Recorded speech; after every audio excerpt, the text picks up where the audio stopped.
சாம்சங்லேருந்து A6s அப்படிங்கிற ஃபோனை வந்து சைனாவில் லான்ச் பண்ணியிருக்காங்க. ஸோ இந்த ஃபோனை பற்றி என்ன விஷயங்கள் இருக்குது அப்படிங்கிறது இந்த வீடியோவில் நம்ம பார்க்கலாம். Back from the dead.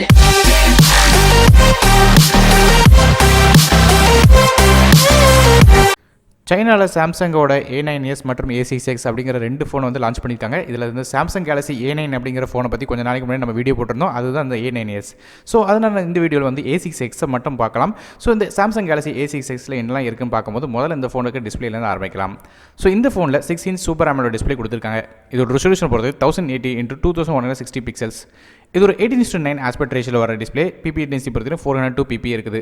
So வழக்கமாக சாம்சங்கில் பார்க்குற அதே நார்மலான டிஸ்பிளே தான் இதில் கொடுத்துருக்காங்க. அடுத்ததாக இந்த ஃபோனில் உள்ள ப்ராசரை பற்றி பேசும்போது இல்லை Qualcomm Snapdragon 660 ஆக்டா கோர் சிப்ஸ் கொடுத்துருக்காங்க. இதில் 4 கோர்ஸ் வந்து 2.2 GHz கைரோ 260 கோர்ஸ்லையும் 4 கோர்ஸ் வந்து 1.8 GHz கைரோ 260 கோர்ஸ்லையும் ரன் ஆகுது. கிராஃபிக்ஸ்க்காக நமக்கு Adreno 512 GPU கொடுத்துருக்காங்க. ஸோ பெர்ஃபார்மன்ஸ் வைஸ் பார்க்கும்போது நல்ல எல்லா விதமான கேம்ஸும் ஈஸியாக ரன் ஆயிரும். PUBG மாதிரியான கேம்ஸ் கூட மீடியம் செட்டிங்ஸில் கூட ஈஸியாக ரன் ஆயிரும். ஹெவியான டாஸ்க்கு எந்த விதமான விஷயங்கள் இருந்தாலும் இந்த ஃபோனில் ஈஸியாக செய்யலாம்.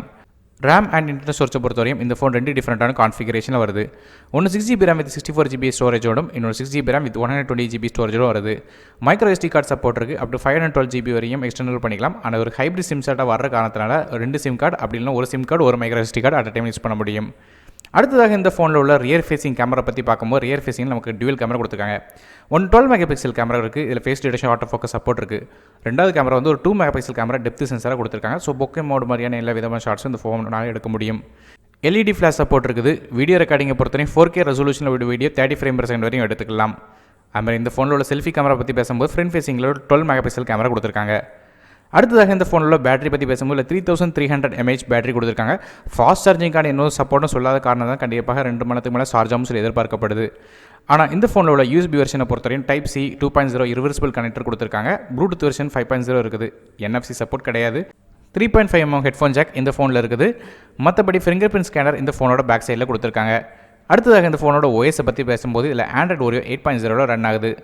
கடைசியாக இந்த ஃபோனோட விலையை பொறுத்தவரையும் இந்திய மதிப்பில் நம்ம கம்பேர் பண்ணி பார்த்தோம்னா 19,000 வருது. அதாவது சைனாவில் வந்து இது 1500 யூவான்னு சொல்லியிருக்காங்க.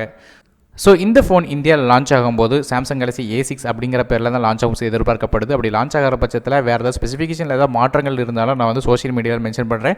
அது மட்டும் இல்லாமல் இந்த ஃபோன் வந்து லான்ச் ஆகும்போது பை நோ லிங்க் கீழே டிஸ்கிரிப்ஷனில் கொடுக்குறேன், அதை யூஸ் பண்ணி வாங்கிக்கலாம். அது மட்டும் இல்லாமல் இந்த வீடியோ உங்களுக்கு பயனுள்ள லைக் பண்ணுங்கள். உங்கள் ஃப்ரெண்ட்ஸுக்கு இந்த ஃபோனை பற்றி தெரிவிக்கிறதுக்கு மறக்காம இந்த வீடியோ ஷேர் பண்ணுங்கள். மறக்காம இந்த சேனலை சப்ஸ்கிரைப் பண்ணுங்கள். மேலும் பல வீடியோக்கள் இருக்குது. நான் அருண் டெக் இன் தமிழுக்காக மற்றொரு வீடியோவில் உங்கள் சந்திக்கு வரை நன்றி, வணக்கம்.